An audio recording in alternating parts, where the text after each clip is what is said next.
Yeah, his recovery's been really fast. The day I was there, the speech therapist came in and she made me and my grandmother leave the room, and when we came back, she said that he was like severe. She said that he would need intense therapy, that he wouldn't be able to be left alone. Like, I don't know, my granddaddy was like really independent, so that put a lot of stress on my grandma and my family. He had just gotten a new dog like the week before that. So you're saying the initial news was bad, really? Yeah, the initial news was really bad. He couldn't track anything she was saying when he did respond, and even if it did make sense, he still didn't really get it. That's what we didn't get. Like, we thought he was just trying to answer us, but was confused, but really, he didn't understand what we were saying at all. It was like both, I guess. Yeah, and another problem that arose from that is my granddad, he drinks a lot of alcohol.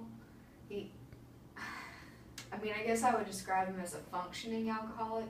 He doesn't really drink during the day, but he drinks a lot of Jack Daniels at night. And immediately after he got home, he started drinking again. And my personal family, like my mom and my dad, we have a major problem with that. Yeah. Like, he's not a healthy man. He's overweight. He's drinking too much. He's not living a healthy lifestyle, or especially to recover from a stroke.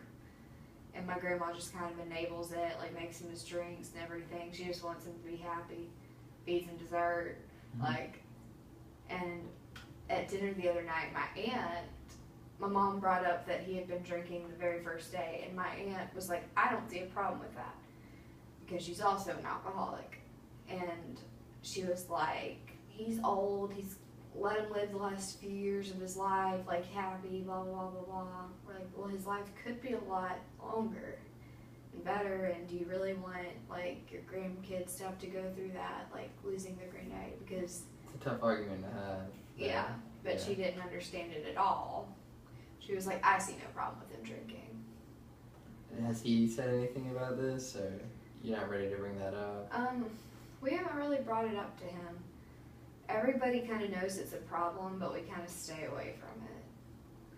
So we haven't really confronted that. But I understand. The whole thing was very stressful.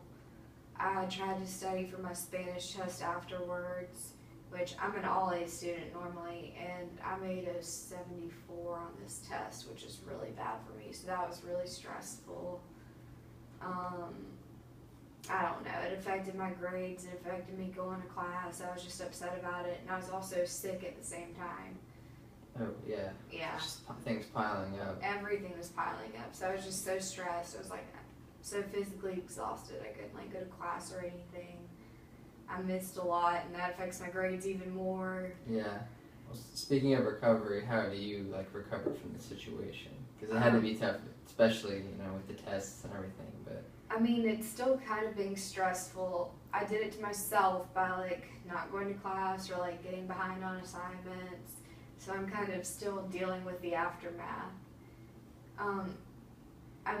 It's a huge relief that he's recovering so well. Yeah. We were at Easter, he was talking fine, he wasn't drinking, but it was during the day. And he was playing with his dog, having conversations with people. It was good. That's good, yeah.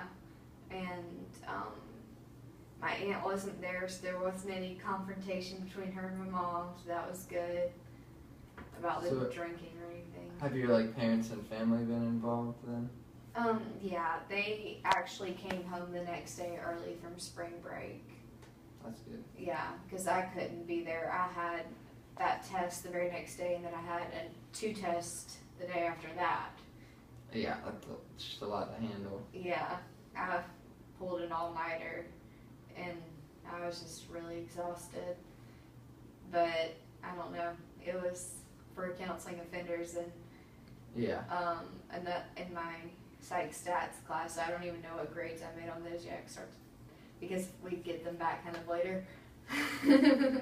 So it sounds like you're you're preparing to move forward though, and Yeah. things are going in the right direction. Things are going in the right direction. I messed up a little bit with how I reacted to the situation. I should have still been better with my schoolwork, but I'm getting things back together now and making better grades again, so everything's coming back together the way it should. It's really good to hear. Yeah. Is that all you wanted to talk about then? Yeah, that about covers it. I don't know.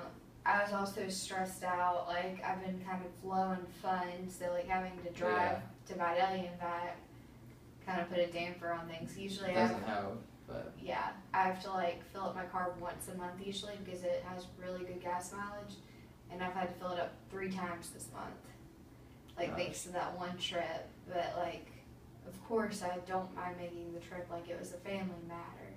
Yeah. But it's just stressful, like, dealing with money now. It's like, what am I gonna eat? Easter candy.